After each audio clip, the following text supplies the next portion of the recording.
नमस्ते ऑल। आज हम अष्टांग हृदय उत्तर स्थान के प्रथम अध्याय यानी कि बालोपचरणीय अध्याय के बारे में पढ़ेंगे। जैसे कि इसका नाम बताता है, बालोपचरणीय अध्याय में जन्मजात बालक या जातमात्र बालक पे कौन से उपचार या फिर उसकी उसकी न्यूनेटल केयर हमें कैसे लेना है, इसके बारे में निर्देश हमें इस अध्याय में मिलता है। तो कौमारभृत्य की दृष्टि से और एमसीक्यू की दृष्टि से एक इम्पोर्टेंट अध्याय है। तो इसमें से जो इम्पोर्टेंट पॉइंट्स है वो हम एक बार देखेंगे। अथा तो बालोपचरणीय मध्याम व्याख्यास्यामः इतिहास माहुरात्रेयादयो महर्षयः। इसमें फर्स्ट श्लोक है, जातमात्रं विशोध्य तुल्पात् बालम सैंधव सर्पिषा प्रसूति क्लेशितम चानु बलातेलेन सेचय। यहाँ पे आप देख सकते हो कि जो भी जातमात्र बालक है या जिस बालक का अभी जन्म हुआ है उसका उल्ब निर्हरणार्थ सैंधव सर्पी इसका प्रयोग बताया गया है। तो एक एमसीक्यू का पॉइंट है कि सैंधव और सर्पी का प्रयोग है, तो एस ऐसे हम उल्ब निर्हरण के लिए याद रखना है। तो आचार्य वाग्भट के अनुसार जातमात्र बालक के सबसे पहले उल्ब निर्हरण करना चाहिए, ऐसे निर्देश है। उस बालक की प्रसूति के वक्त जो भी क्लेश हो रहा है उसको दूर करने के लिए बला तेल के सेचन या बला तेल का अभ्यंग का निर्देश है। तो यहाँ पे एक चीज याद रखनी है कि बालक के सर्वांग शरीर पे अभ्यंग के लिए बला तेल का निर्देश किया गया है। फिर इसके बाद अश्मनोवादनम चास्य कर्णमूले समाचरित।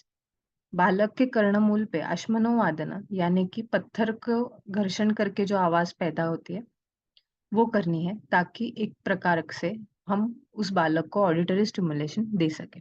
तो सबसे पहले उल्ब निर्हरण है और फिर अभ्यंग बताया गया है, फिर अश्मनोवादन ये बताया गया है। उसका जो स्थान है वो कर्णमूल, ये हमें याद रखना है। और जो उसके बाद अथा से दक्षिणे कर्णे मंत्रम उच्चारे येतिदम, नीचे जो मंत्र दिया गया है उसका बालक के दक्षिण कर्ण में उच्चारण करना है। तो इस प्रकार से जातमात्र बालक में मंत्र उच्चारण का निर्देश भी आचार्य वाग्भट ने किया है। ये एक एमसीक्यू का पॉइंट इंपॉर्टेंट आ सकता है। तो उसके बाद 3 और 4 नंबर के श्लोक में वहां पे जो मंत्र उच्चारण करना है उसके बारे में निर्देश है। अभी उल्ब निर्हरण के पश्चात नाभिनाल कर्तन का यहाँ पे निर्देश किया गया है। तो आचार्य कहते हैं, स्वस्तिभूतस्य नाभिं च सूत्रेण चतुरांगुलात् बद्धोर्ध्ववर्धयित्वा च ग्रीवायाम अवसच्चयेत्। एक बार जब बालक स्टेबल हो जाए तो उसके नाभि से 4 अंगुल छोड़ के हमें सूत्र बांध के वो नाभि नाल का कर्तन करना है। तो नाभि नाल का कर्तन ये नाभि से 4 अंगुल छोड़ के हमें करना है। यह एक एमसीक्यू का पॉइंट है और आचार्य वाग्भट के अनुसार 4 अंगुल पे हमें कर्तन करना है, ये हमें याद रखना है। और फिर उसका कर्तन करके जो भी नाभि की लेंथ, नाभि नाल जो भी उससे अटैच्ड है वो बालक के गले के इर्द गिर्द हमें रखना है। फिर इसके बाद नाभिम च कुष्ठ तेलेन सेचयत स्नापयत अनु।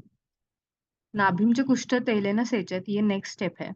अभी नाभिनाल कर्तन के बाद हमें वो नाभि पे कुष्ठ तेल से सेचन या कुष्ठ तेल का अभ्यंग या पीचू से कुष्ठ तेल का एप्लीकेशन हमें करना है। तो आप देख सकते हैं पहले सर्वांगा अभ्यंग के लिए बला तेल का निर्देश था, पर नाभि के जगह पे हमें कुष्ठ तेल का एप्लीकेशन करना है। उसके बाद स्नापयत यानी कि बालक के स्नान हेतु या बालक को परिमार्जन के हेतु कुछ द्रव्य बताए गए हैं। यहाँ पे 3 द्रव्य बताए गए हैं।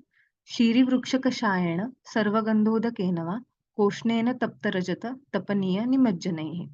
तो शीरी वृक्ष कषायण, जो भी क्षीरी वृक्ष होते हैं जैसे कि वटे इत्यादि, उनका उनके क्वाथ से सर्वगंधोदकेन वा, जो भी गंध युक्त द्रव्य होते हैं उनके सिद्ध जल या उनके क्वाथ से हमें बालक को स्नान हम करा सकते हैं। और जो भी तप्त किए हुए रजत यानी कि चांदी, तपनीय यानी कि सोना, ऐसे जो धातु है या लोह है उनको तप्त करके जल में निमज्जन करके जो जल कोष्ण होता है उसका प्रयोग भी बालक को स्नान कराने के लिए यहाँ पे निर्देशित किया गया है। तो 3 द्रव्य है, क्षीरी वृक्ष कषाय, सर्वगंधोदक या सर्व गंध जिन जिन द्रव्य में है उनके कषाय, और जो तप्त रजत या तपनीय यानी कि सुवर्ण जैसे धातुओं के निमज्जन करके जो जल या उनके धातु के निमज्जन से सिद्ध जल का प्रयोग है। यहाँ पे हमें एक एक्स्ट्रा पॉइंट याद रखना है कि सुश्रुत में इसके अलावा कपित्थ पत्र कषाय या कपित्थ के पत्तों से बना हुआ काढ़ा या कषाय, इसका प्रयोग भी बालक के स्नानार्थ किया है। ठीक है, तो सबसे पहले उल्ब निर्हरण था, फिर अभ्यंग था जो बला तेल से करना था, फिर अश्मनोवादन कर्णमूल पे जो पत्थरों का घर्षण वो बताया गया था, फिर दक्षिण कर्ण के जगह पे मंत्र का उच्चारण बताया गया था, फिर 4 अंगुल पे नाभिनाल कर्तन का निर्देश था और नाभि को कुष्ठ तेल का एप्लीकेशन करना था, और उसके बाद स्नानार्थ या स्नापनार्थ 3 द्रव्य यहाँ पे आचार्य वाग्भट जी ने बताए हैं। इसके बाद जो तालु या फिर तालु की जगह पे स्नेह पिचू या स्नेह में डुबोया गया जो कार्पास होता है या रुई होती है, उसका स्थापन तालु बालक के तालु पे करने का निर्देश है, और उसके बाद प्राशन का भी निर्देश सबसे पहले यहाँ पे किया गया है। तो हमें एक याद रखना है कि सुवर्ण प्राशन का निर्देश आचार्य काश्यप ने तो किया ही है, पर आचार्य वाग्भट भी यहाँ पे प्राशन का निर्देश करते हैं। तो इसमें सारे मेधावर्धक, आयुष्यवर्धक और बलवर्धक ऐसे द्रव्यों का वर्णन किया गया है। तो उसमें कुछ पॉइंट्स है जो हमें याद रखने हैं। जैसे 8 नंबर का श्लोक दिया गया है, हरेणु मात्रम मेधायु बलार्थम अभिमंत्रितम इंद्री ब्राह्मी वचा शंख पुष्पिकल्पम घृतम मधु। तो आप देख सकते हैं हरेणु मात्रा में इसका हमें प्रयोग करना है, मंत्र वगैरह उस पे संस्कारित करके। और कौन से वनस्पति लेने हैं जो कि मेध्य और बल्य से होते हैं, जैसे कि ऐन्द्री है, ब्राह्मी है, वचा, शंख पुष्पी, इनका प्रयोग हमें करना है। और ज्यादातर इस प्राशन में हमें घृत और मधु ऐसे अनुपान रखना है, ये भी हम याद रख सकते हैं। तो इसमें इसका जो प्रमाण है हरेणु मात्रा, ये एक इम्पोर्टेंट पॉइंट है।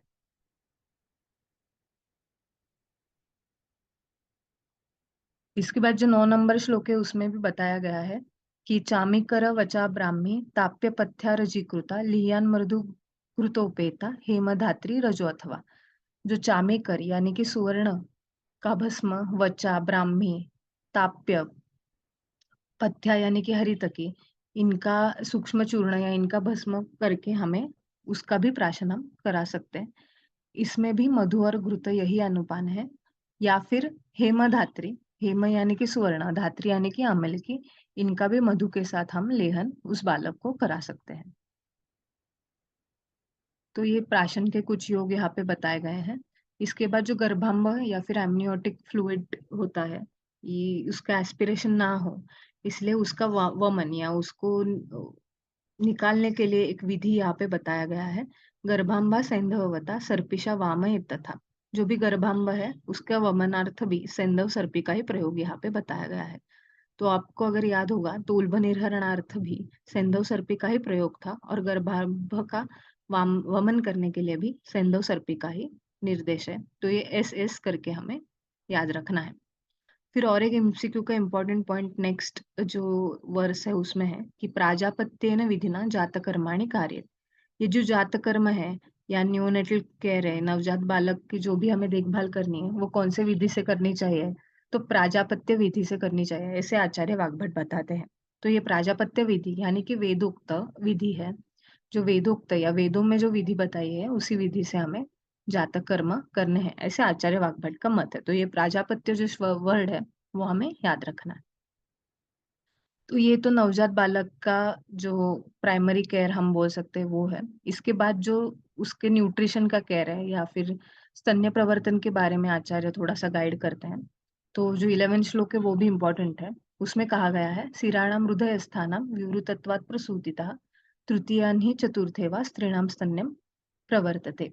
तो आचार्य वाग्भट के अनुसार प्रसूति के बाद जो हृदयस्थ या जो वक्षस्थल जो भी सिराएं होती है वो विवृत या थोड़ी सी डायलेट हो जाती है, और तीसरे या फिर चौथे दिन पर स्त्रियों में या प्रसूति जिस स्त्री की हुई है उसमें स्तन्य का प्रवर्तन होता है। तो यहाँ पे इम्पोर्टेंट पॉइंट है कि सूतिका में स्तन्य का प्रवर्तन तीसरे या चौथे दिन में होता है, ऐसे आचार्य वाग्भट का मत है। इसलिए स्तन्यपान का जो शुरुआत है वो तीसरे या चौथे दिन से करनी चाहिए, ऐसे आचार्य वाग्भट का मत है। पर यही अगर हम देखें तो आचार्य चरक के अनुसार प्रथम दिन ही स्तन्य का प्रवर्तन होता है और उसी दिन से स्तन्यपान हमें स्टार्ट करना है। और मॉडर्न साइंस के अनुसार भी within first half an hour to 2 hours of birth breast feeding को स्टार्ट करना चाहिए, ऐसे ही निर्देश है। पर आचार्य वाग्भट और आचार्य सुश्रुत का मत है कि थर्ड और फोर्थ डे से स्तन्य प्रवर्तन होता है और तभी से स्तन्यपान स्टार्ट करना चाहिए। तो ये एक एमसीक्यू का इम्पोर्टेंट पॉइंट है। तो पहले 3 या 4 दिन तक अगर स्तन्य प्रवर्तन नहीं होता है तो बालक को क्या देना चाहिए, तो उसका निर्देश भी यहाँ पे किया गया है कि प्रथम दिवस से तस्मात् त्रिकाल मधुसर्पिषा अनंता मिश्रिते मंत्र पाविते प्राशयेत शुभम। जो 12th नंबर का श्लोक है उसमें बताया गया प्रथम दिन पर त्रिकाल हमें मधु और सर्पी के साथ अनंता यानी कि सुवर्ण का भस्म, ये मंत्र उच्चारण करके उसे मंत्र के संस्कार करके हमें उस शिशु को प्राशन करवाना है। तो मधु सर्पी के साथ जो सुवर्ण का भस्म है उसको त्रिकाल हमें प्राशन करवाना है। ये प्रथम दिन पे हमें करवाना है, ऐसे निर्देश है। फिर जो 13 नंबर का श्लोक है उसमें दूसरे और तीसरे दिन का निर्देश है। द्वितीय लक्ष्मणा सिद्धम तृतीय च कृतम तथा। तो द्वितीय और तृतीय यानी कि दूसरे और तीसरे दिन हमें लक्ष्मणा ये जो वनस्पति है उससे सिद्ध घृत का प्रयोग करना है। तो प्रथम दिन पे सुवर्ण भस्म मधु और घृत का प्रयोग था जो त्रिकाल हमें करना था, और द्वितीय यानी कि दूसरे और तृतीय यानी कि तीसरे दिन पे हमें लक्ष्मणा सिद्ध घृत का पान करवाना है। और पहले कुछ दिनों पे स्तन्यपान का निषेध होने की वजह से पानीतल मात्रा में हमें स्तन्य का अनुपान करना है, ऐसे जो 14 नंबर का श्लोक है उसमें निर्देश है। प्राग निषिद्ध स्तनस्यास्य तत्पाणीतल सन्निपम स्तन्यानुपानम दवकालो नवनीतम प्रयोजन। नवनीत या मक्खन, इसका प्रयोग हमें 2 काल करना है और उसका प्रमाण कितना होना चाहिए, तो 1 पानीतल। तो यहाँ पे नवनीत का जो प्रमाण 1 पानीतल दिया गया है वो हमें याद रखना है, और नवनीत हमें 1 पानीतल मात्रा में 2 काल तक देना है, ये भी हमें याद रखना है। फिर 15th नंबर श्लोक है उसमें एक्सक्लूसिव ब्रेस्ट फीडिंग या ब्रेस्ट फीडिंग का महत्व यहाँ पे बताया गया है। उसमें लिखा है मातुर एव पिबेत स्तन्यम तदिहलम देह वृद्धये। तो इसमें एक एमसीक्यू या फिल इन द ब्लैंक की जरा पूछ सकते हैं कि किसका ही स्तन्य हमें देना है, तो मातुहु एव कि माता का ही स्तन्य हमें बालक को देना है, और ब्रेस्ट फीडिंग का यहाँ पे फिर से महत्व दिया गया है। और अगर माता का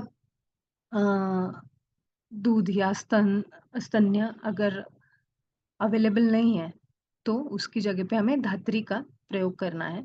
तो नेक्स्ट लाइन में वही कहा है स्तन्य धात्रे उभय कार्य तत्संपद ही वत्सले।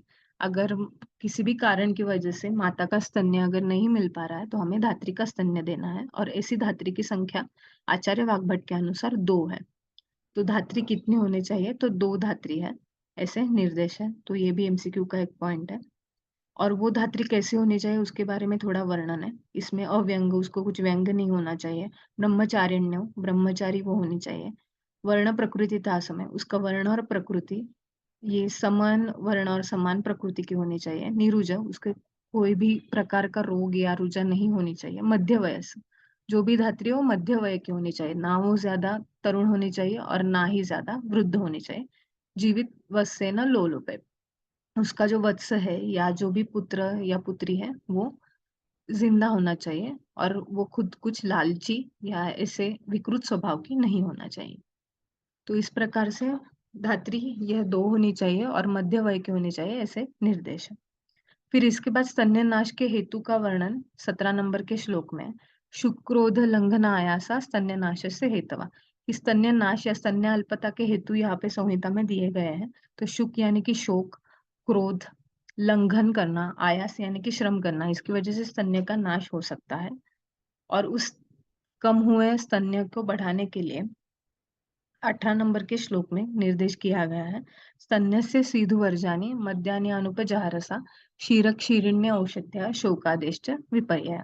उस स्तन्य को बढ़ाने के लिए सीधु वर्जित सर्व मद्य, अनुपम औसरस और क्षीर और क्षीरी वृक्ष या क्षीरवती जो औषधि होती है, या शतावरी, अश्वगंधा, जीवंती इत्यादि जो औषधि होती है, इनका हम प्रयोग कर सकते हैं।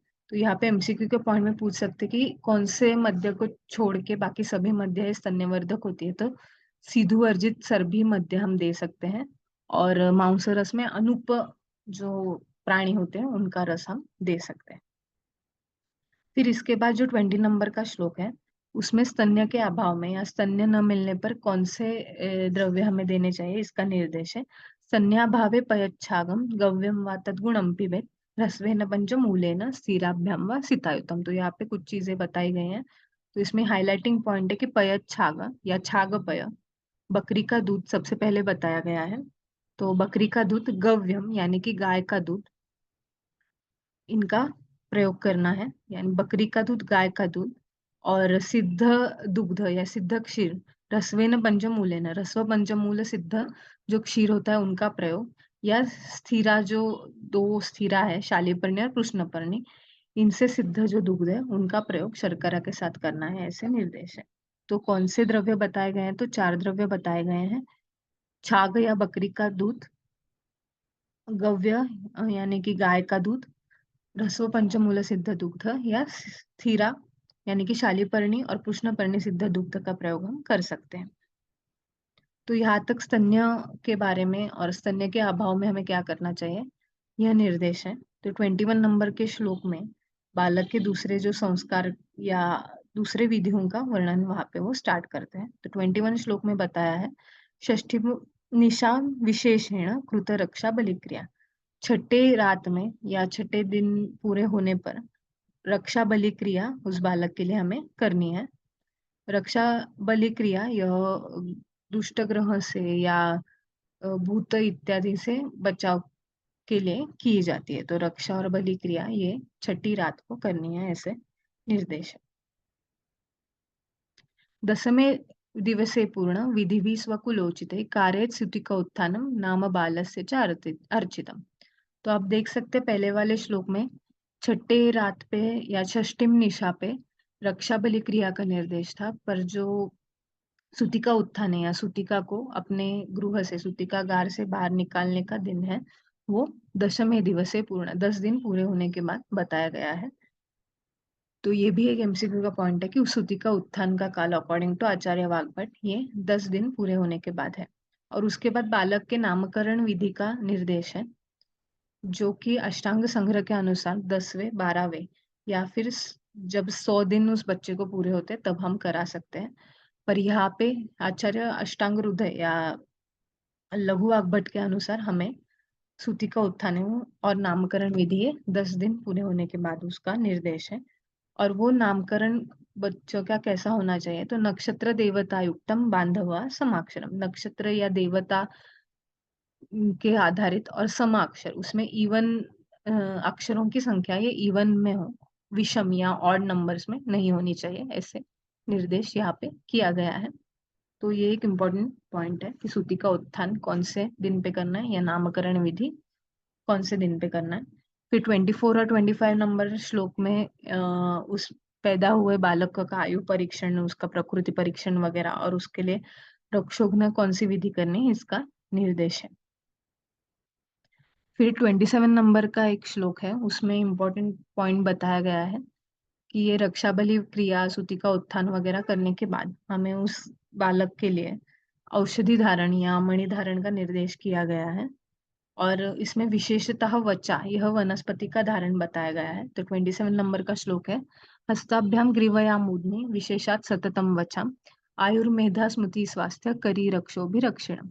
जो वचा होती है या एकारोस कैलामस, ये जो वनस्पति है उसका धारण हस्त में, ग्रीवा यानी कि गल में, और मूर्ध्नि यानी कि सिर पे उसका धारण करना चाहिए, या बच्चे के हाथ में, गले में, और मूर्धनि पे उसको हमें बांधना चाहिए, ऐसे निर्देश है। क्योंकि वो आयुकर है, मेधावर्धक है, स्मृतिवर्धक है और स्वास्थ्य वर्धक है, और सारी ग्रह बाधा और भूत बाधा से वो नक्षण करता है, ऐसे एक निर्देश है। तो इसमें विशेषतः किस वनस्पति का उल्लेख है, तो वचा, यह वनस्पति का उल्लेख है, ये हमें याद रखना है। फिर इसके बाद 28 जो नंबर श्लोक है उसमें कर्ण वेधन या कर्णपाली वेधन विधि का या जो संस्कार होता है उसका यहाँ पे निर्देश है। तो कहा गया है षट सप्त अष्टम मासेषु निरुजस्य शुभोहनि कर्णो हिमागमे विद्यात् त्रयंकस्थस्य सांत्वय। कि षट सप्तम और अष्टम छठे सातवें और आठवें मास में शुभ मुहूर्त या शुभ दिन देख के और हिमागम यानी कि हेमंत ऋतु जो कि बलकारक ऋतु होता है उसमें हमें उस बच्चे के कर्णपाली का वेधन करना चाहिए, ऐसे निर्देश यहाँ पे दिया गया है। तो यहाँ पे एमसीक्यू का पॉइंट है कि कौन से मास में बताया गया है। तो छठे सातवें और आठवें मास में यहाँ पे उल्लेख है। और फिर इसकी विधि कैसे होनी चाहिए ये 29 to 31 नंबर के श्लोक में बताया गया है। वो कहते हैं प्रागदक्षिणम कुमारस्य भिषक वामम तु योषिता। कुमार यानी कि जो मेल चाइल्ड होता है उसके पहले जो राइट ईयर होता है उसका वेदन या राइट जो दक्षिण कर्ण होता है दाहिना जो कर्ण होता है उसका वेदन करना चाहिए। और जो भी फीमेल चाइल्ड होता है उसका बाया कर्ण का सबसे वेदन हमें कर्णपाली का वेदन हमें करना है, ऐसे निर्देश यहाँ पे किया गया है। और फिर किस स्थान पे करना है इसका निर्देश है मध्यता कर्णपीठ से किंचित गंडा श्रेयपति। तो कर्णपीठ के मध्यता और गंड के पास ऐसे कर्णपाली के जगह पे वहां पे उसका छेद करना है और उस जगह को दैवकृत छिद्र विद्येत दैवकृते छिद्रे सकृत वर्जे सकृदेवर्जु लाघवा। दैवकृत छिद्र पे ही हमें उसका वेधन करना है। तो ये जो स्पेसिफिक पॉइंट वहां पे बताया गया है ताकि किसी भी सिरा का व्यापन ना हो। तो आगे वो कहते हैं कि न ऊर्ध्वम न पार्श्वतो न अधः। उस दैवकृत छिद्र के ना ऊपर ना उसके आजू बाजू में ना उसके पार्श्व में ना उसके आगे ना उसके नीचे हमें वेद करना है। उस स्पेसिफिक पॉइंट पे ही हमें वेद करना है क्योंकि वहां पे जो शिरा आश्रित जो कालिका और मर्म ये जो सिरा है उनको अगर वेदन हो जाए तो व्यापक संभव हो सकते हैं। इसलिए दैवकृत छिद्र पे ही हमें वेदन करना है, ऐसे 32 नंबर के श्लोक में वहां पे कहा गया है। अगर ये वेदन सही जगह पे ना हो तो कुछ व्यापक संभव हो सकते हैं जिनका वर्णन 33 नंबर के श्लोक में किया गया है। तद्वेदात राग रुग्ज्वरा सशोफदाह संरंभ मन्यास्तंभाप तानका। अगर हमने गलत जगह पे वेदन किया या कुछ व्यापद हुआ तो क्या क्या संभव हो सकता है। तद्वेदात राग राग यानी लालिमा वहां पे पैदा होना, रुक यानी कि वहां पे दर्द होना, ज्वर यानी कि ज्वर प्रचिति की तरह होना या फीवर की तरह लगना, शोफ यानी कि कुछ सूजन या इन्फ्लेमेशन की तरह वहां पे पैदा होना, दाह यानी कि वहां पे जलन की तरह महसूस होना, संरंभ यानी फिर से वहां पे इन्फ्लेमेशन या थोड़ा सा लालिमा की तरह पहन होना। और दो बड़ी व्याधि या दो बड़ी कंडीशंस यहाँ पे मेंशन की गई है, मन्यास्तंभ और अपतानक। मन्यास्तंभ और अपतानक ये दो इम्पोर्टेंट व्याधि या एक बड़ी व्याधि यहाँ पे व्यापद के तौर पे भी हो सकते हैं अगर हमने सही तरीके से ये विधि का पालन नहीं किया तो। ये एक एमसीक्यू का पॉइंट हमें पूछ सकते हैं। उसके बाद अगर सही जगह पे हम वेदन करें तो ना रुग यानी कि न दर्द होता है न राग इत्यादि संभव होते हैं। तो इसके बाद ये कर्ण वेदन का संस्कार होने के बाद कौन सी विधि हमें या उसका पश्चात कर्म क्या है यह 35 और 36 नंबर के श्लोक में बताया गया है। वो कहते हैं स्नेहाक्तम शुच्यानुसुतम सूत्रम च अनु निधापयेत आमतैलेन सिंचित बहलाम तत्वारय। जो छिद्र हमें किया है उसको हमें धीरे धीरे उसकी जो ऊंचाई है उसको बढ़ाना है और उसमें हमें सूची या सूची के द्वारा एक सूत्र या एक धागा उसमें हमें इंट्रोड्यूस करना है ताकि वो छिद्र फिर से पेटेंट रहे और फिर से वो वहां पे स्किन आके फिर से वो बुझ ना जाए, इसीलिए वहां पे हमें सूत्र डालना है। और उसके पहले हमें आम तेल से वहां पे सेचन करना है। तो अगर आपको याद होगा तो प्रसूति से हुआ जो क्लेश है तो उसके लिए जो अभ्यंग था वो बला तेल का निर्देश था। नाभि नाल कर्तन के बाद कुष्ठ तेल का निर्देश किया गया था और कर्णपाली वेदन के बाद या कर्ण वेदन संस्कार के बाद आम तेल का निर्देश है। यह एक एमसीक्यू का पॉइंट इंपॉर्टेंट आ सकता है। तो इस प्रकार से वहां पे आम तेल से सेचन करके हमें वर्ती या जो सूत्र है वहां पे इंट्रोड्यूस करना है और हर 3 बार थोड़ा बड़ा या उसके अलोंग द ब्रेड्थ बड़ा, ऐसे हमें वो सूत्र वहां पे उस छिद्र में डालना है। तो ये 2-3 इम्पोर्टेंट पॉइंट है। फिर 37 नंबर के जो श्लोक है उसमें और एक संस्कार का वर्णन या और एक विधि का वर्णन है जो कि स्तन्यापन है। अभी यहाँ तक तो कि ब्रेस्ट फीडिंग एक्सक्लूसिव होनी चाहिए, मातृ का या फिर धात्री का हमें दुग्ध देना चाहिए, ऐसे निर्देश था। तो ये स्तनपान हम कब तक करें, इसका निर्देश आचार्य वाग्भट का है कि जात दशन। जात दशन मतलब जब दांत आना स्टार्ट हो जाए या जब दांतों का प्रवृत्ति हो, तब हमें धीरे धीरे वो स्तन्यपान कम करते जाना है। तो जात दशन यानी कि जिस जिस भी मास में या जिस भी साल में उस बच्चे को दांत आना शुरुआत हो जाए, तब हम धीरे धीरे स्तन्य को देना कम कर सकते हैं। तो जात दशन यह काल हमें आचार्य वाग्भट के अनुसार याद रखना है। और जो स्तन्य, जैसे हम स्तन्यपान कम करेंगे तो हमें क्या क्या उस बच्चे को इंट्रोड्यूस करना है या वीनिंग में क्या देना है, उसका भी वर्णन यहाँ पे किया गया है। पूर्वोक्तम योजे क्षीरम अन्नम च लघु ब्रूहणम। जो पहले क्षीर जो बताए गए थे, जैसे कि छागपय यानी कि बकरी का दूध, गव्यपय यानी कि गाय का दूध, लघु पंचमूल सिद्ध दुग्ध और स्थिरा इत्यादि सिद्ध दुग्ध, इनका प्रयोग हमें करना है। और जो भी अन्न लघु और ब्रूहण ऐसे गुण का या ऐसे प्रकार का होगा, उसको हमें उस बालक में देना है। तो ये भी एक इम्पोर्टेंट पॉइंट है। तो यहाँ पे आगे जो 38-39 नंबर के श्लोक में कौन से द्रव्य या कुछ आहारीय द्रव्य, फार्मास्यूटिकल प्रिपरेशन यहाँ पे बताए गए हैं जो कि हम स्तन्यापनयन के काल में उस बच्चे को दे सकते हैं, जिसमें इम्पोर्टेंट है प्रीणन मोदक। तो ऐसे बताया गया है, प्रियाल मज्ज मधुक लाजा सितोपलय अपस्तन्य से संयोज्य प्रीणन मोदक शिशु। ये जो प्रीणन मोदक है, ये बना के हम उस बालक को दे सकते हैं। इसके कंटेंट से प्रियाल मज्जा, मधुक यानी कि अ, जो यष्टि मधु है, मधु यानी कि क्षौद्र या शहद, लाजा यानी कि धाना और सितोपला यानी कि शर्करा। तो ये कंटेंट्स से ये प्रीणन मोदक बनता है। तो ये कंटेंट्स हमें याद रखने हैं, प्रियाल मज्जा, मधु का, यष्टि मधु, मधु, लाजा और शर्करा। तो ये हमें याद रखना है। ये प्रीणन मोदक है जो कि स्तन्यापनयन के काल में हम दे सकते हैं। इसके बाद दीपन मोदक का वर्णन है, बाल बिल्वेला शर्करा लाजु शक्ति भी। तो बाल बिल्व, एला, शर्करा, लाजा और सत्तू से बना ये दीपन मोदक है जो बालक में अग्नि दीपन का काम करेगा। अगर अग्निमान्य है या फिर ऐसे भी बालक का अग्नि अगर अच्छा रखना है, तो यह दीपन मोदक दे सकते हैं। और उसके बाद संग्राही मोदक या संग्राही एक द्रव्य का वर्णन है, धातकी पुष्प शर्करा लाज तर्पणे। धातकी पुष्प शर्करा और लाजा और तर्पण करने वाले द्रव्यों का यहाँ पे वर्णन किया गया है। तो आप देख सकते हैं लाजा जो है वो हर एक शर्करा और लाजा ये तीनों भी मोदक में दिए गए हैं।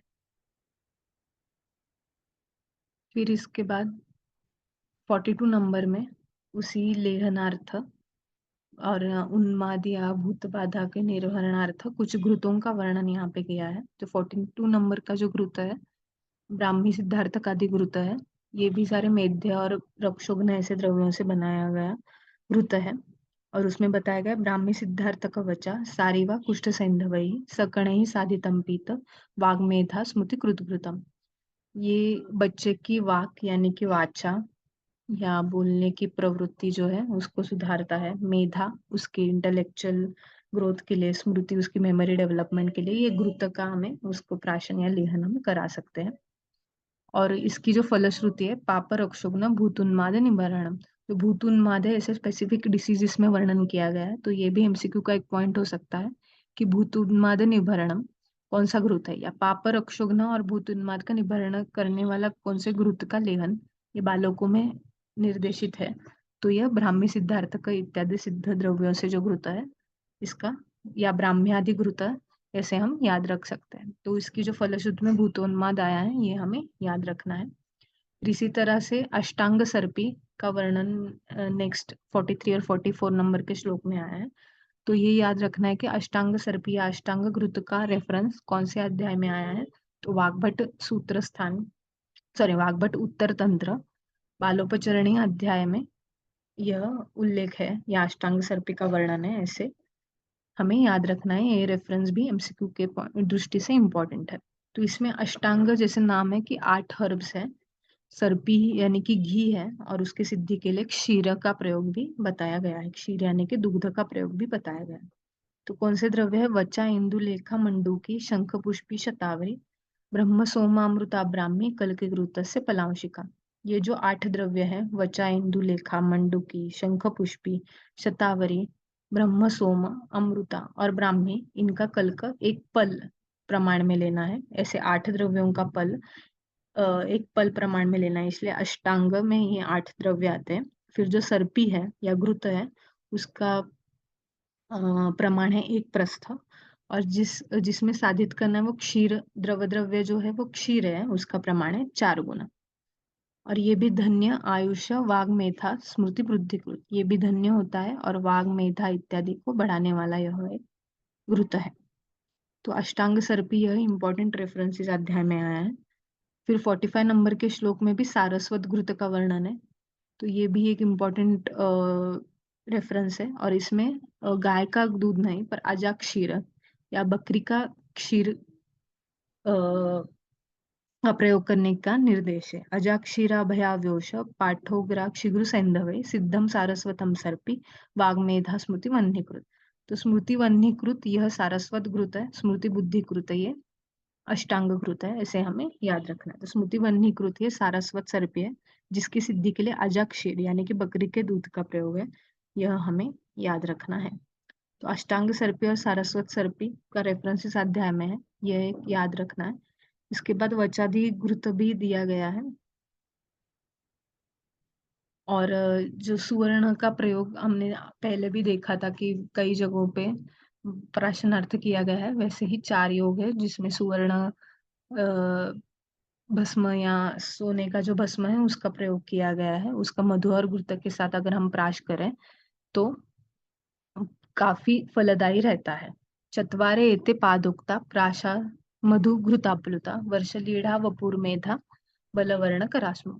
तो ये जो 4 योग है उनका मधु और घृत के साथ अगर हम लेहन कराएं तो वो वपु यानी कि शरीर, मेधा, बल और वर्ण को बढ़ाने वाला है और शुभकारक होता है, ऐसे हम याद रख सकते हैं। और फिर से वचादि एक घृत का 49 नंबर के श्लोक में फिर से एक बार निर्देश है।